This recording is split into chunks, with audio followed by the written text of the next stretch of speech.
Salam jumpa saudaraku, kembali lagi di channel saya. Kali ini saya mau sedikit mengambil ayat-ayat Alkitab terkait dengan masalah saat ini, yaitu Palestina dan Israel. Sebagai gambaran, kita belajar dari Alkitab. Anak-anak Israel membuat bungkam dunia di PBB terkait status Yerusalem. Banyak orang tidak mengetahui sejarah Israel dan Yerusalem secara utuh karena mereka tidak pernah membaca firman Tuhan dalam Alkitab.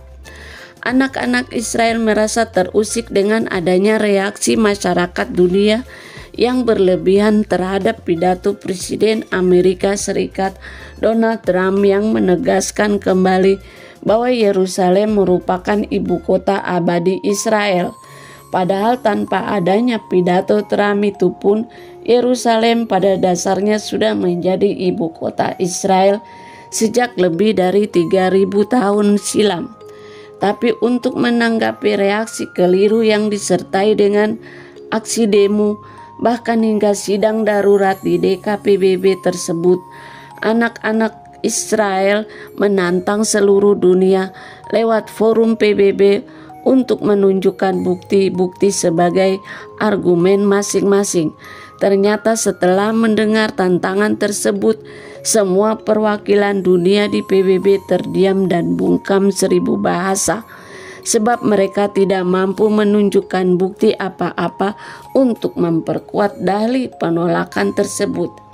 Kemudian dengan segala kerendahan hati, anak-anak Israel tersebut membawa sebuah gulungan kitab ke atas mimbar yang membuat seluruh hadirin terpana.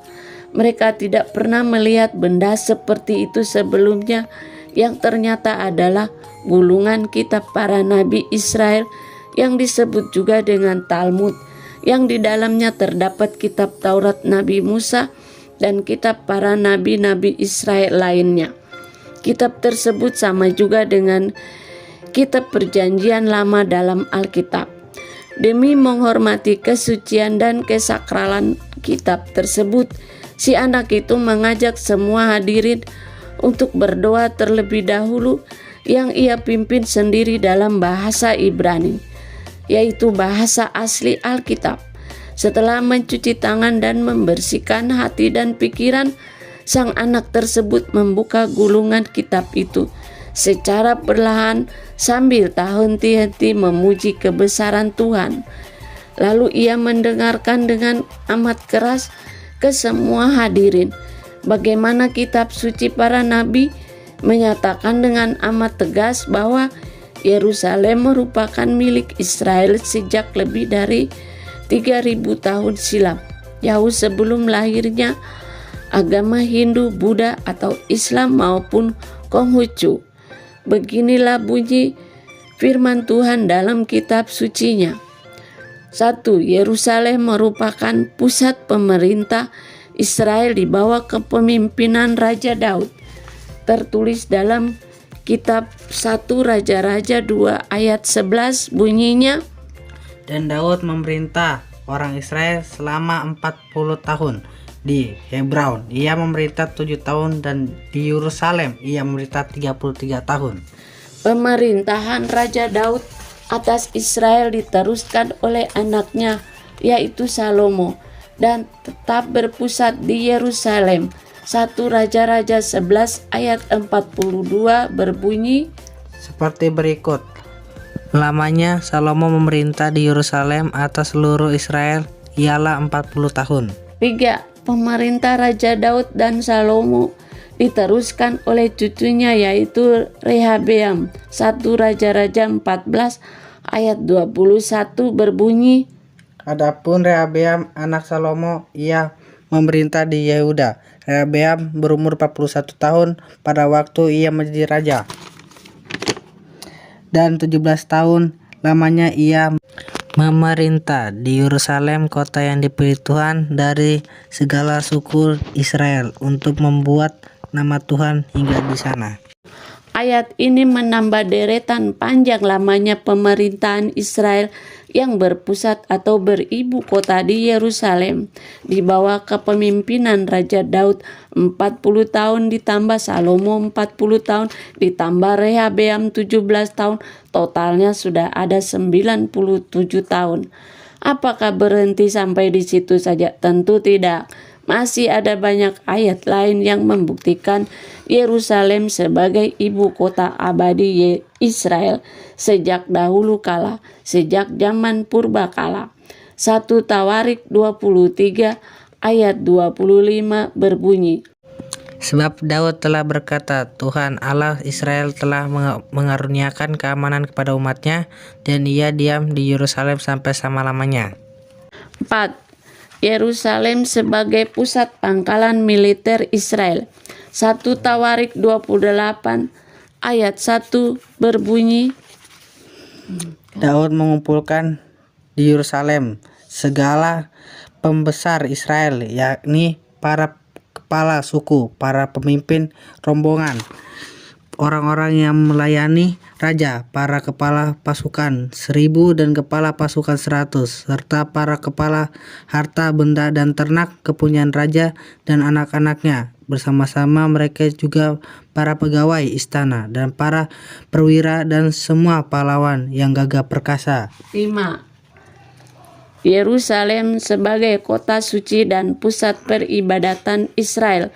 2 Tawarik 5 ayat 2 berbunyi, Pada waktu itu Salomo menyuruh para tua-tua Israel dan semua kepala suku, para pemimpin puak orang Israel berkumpul di Yerusalem untuk mengangkut tabut perjanjian Tuhan dari kota Daud, yaitu Sion.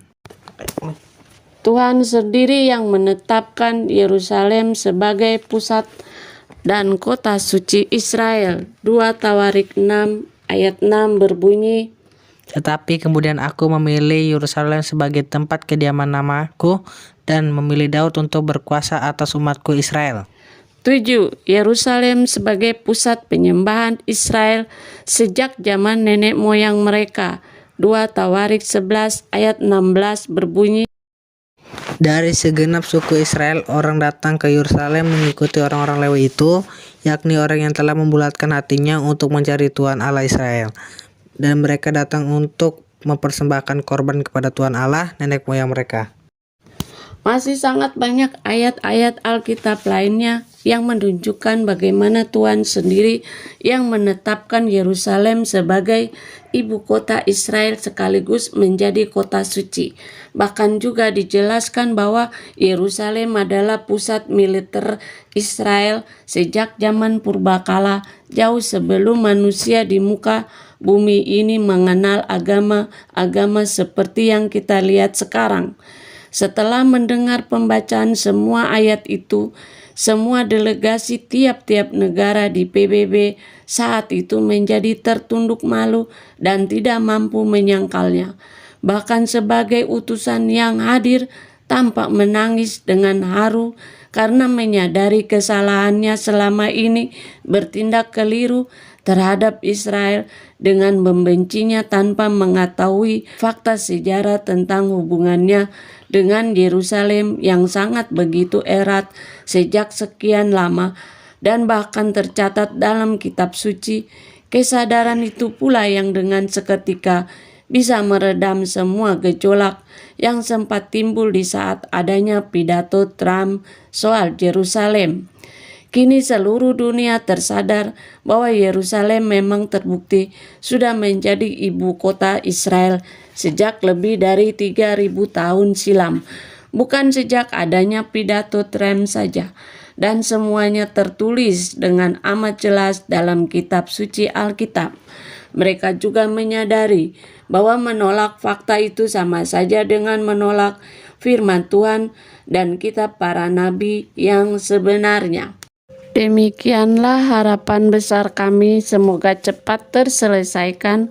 Untuk itu mari sama-sama kita doakan supaya ada cara Tuhan untuk menyadari mereka yang ada dalam pertikaian saat ini.